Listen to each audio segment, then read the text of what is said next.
Il y a 4 ans, une révélation m'a été faite. Un secret ancestral qui a transformé ma compréhension du sommeil et du bien-être. Cela faisait quelques mois que j'avais débuté le yoga et c'est lors d'une vidéo de Sadhguru, un vieux sage indien yogi, que j'ai découvert une toute autre dimension du yoga.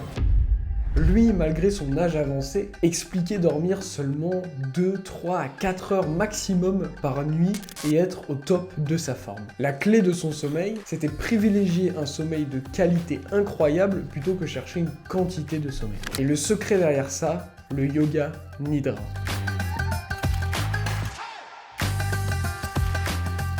Imaginez cette possibilité de pouvoir vous réveiller chaque matin avec 2 fois plus d'énergie, pouvoir avoir besoin de moins dormir. Bref, on aimerait tous aussi pouvoir dormir moins et être en meilleure forme et plus énergie. Ça semble être le rêve ultime, et bien c'est ce que m'a apporté le yoga nidra. Mais avant d'aller plus loin, qu'est-ce que le yoga nidra? Nidra signifie sommeil en sanskrit. Le yoga nidra, c'est donc tout simplement le yoga du sommeil. Mais contrairement au sommeil où on va se coucher et il se passe entre guillemets plus rien avant le lendemain matin, le yoga nidra est complètement différent car c'est un sommeil conscient. Le but du yoga nidra est d'utiliser votre esprit pour pouvoir endormir votre corps de manière très profonde. La pratique du yoga nidra consiste à s'allonger, que ce soit sur un tapis de yoga ou dans votre lit, et de se laisser guider par une séance de méditation un petit peu particulière, puisqu'il s'agit d'une séance de yoga nidra. Pour comprendre l'état de conscience modifié qu'amène le yoga nidra, laissez-moi vous raconter une histoire. Lors de mes débuts du yoga nidra, j'étais à un moment en vacances et j'avais des écouteurs qui n'étaient pas vraiment adaptés à mes oreilles. J'étais allongé avec mes écouteurs en train d'écouter une séance de yoga nidra lorsqu'un des écouteurs est tombé de mon oreille. Et même si mon esprit, lui, était réveillé, mon corps était tellement endormi profondément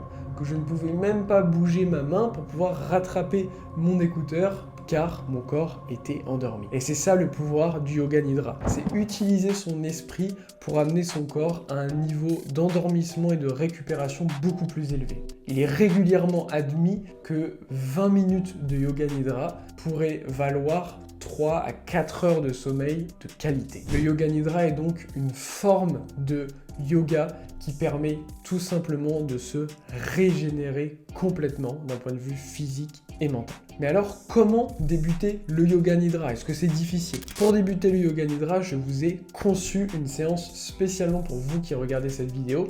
Je vous mets le lien dans la description, vous aurez juste à cliquer dessus et ça vous permettra d'accéder à cette vidéo. Il faut donc prendre une séance, j'en ai donc conçu une spécialement pour les débutants dans la description, et ensuite garder cette séance et la répéter encore et encore. Le yoga nidra, ça fait vraiment partie de ces pratiques que plus vous allez répéter la même séance, à chaque fois, encore et encore, plus vous allez avoir d'effets positifs et plus vous allez avoir de résultats. Plus vous allez pratiquer, plus votre corps va très rapidement rentrer dans un état de sommeil profond et donc décupler vos résultats. Mais du coup, quel est mon retour après 4 ans de pratique de yoga nidra? Alors, pour être totalement transparent avec vous, ça a varié ma pratique au fur et à mesure des années. Parfois, ça m'est arrivé pendant 3 à 4 mois de faire du yoga nidra tous les jours. Parfois, ça m'est arrivé pendant quelques semaines de ne pas en pratiquer. Mais en moyenne, j'ai fait 3 à 4 séances par semaine ces 4 dernières années. Aujourd'hui, avec toute la pratique que j'ai pu faire de yoga nidra, j'arrive à rentrer dans un état de relaxation profonde et de sommeil profond en seulement quelques secondes.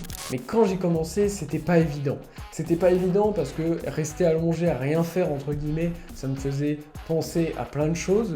Et puis lorsque j'étais pas en train de penser à plein de choses, souvent je m'endormais complètement. Alors c'est pas grave de s'endormir complètement, simplement il y a moins de bénéfices que si on garde justement l'inconscient réveillé pour pouvoir contrôler notre sommeil. Aujourd'hui, après 4 ans de pratique, je suis très loin de dormir 3 heures par nuit comme Sadhguru, notamment parce que j'accorde aussi une grande importance à ma pratique physique du yoga et donc c'est important que mes muscles aient un certain temps de récupération. Cependant, mon sommeil est beaucoup plus qualitatif et si je fais une nuit dans laquelle je ne peux pas beaucoup dormir, eh bien il suffit simplement que je me fasse une séance de yoga nidra dans la journée pour complètement récupérer, et ça c'est quand même génial.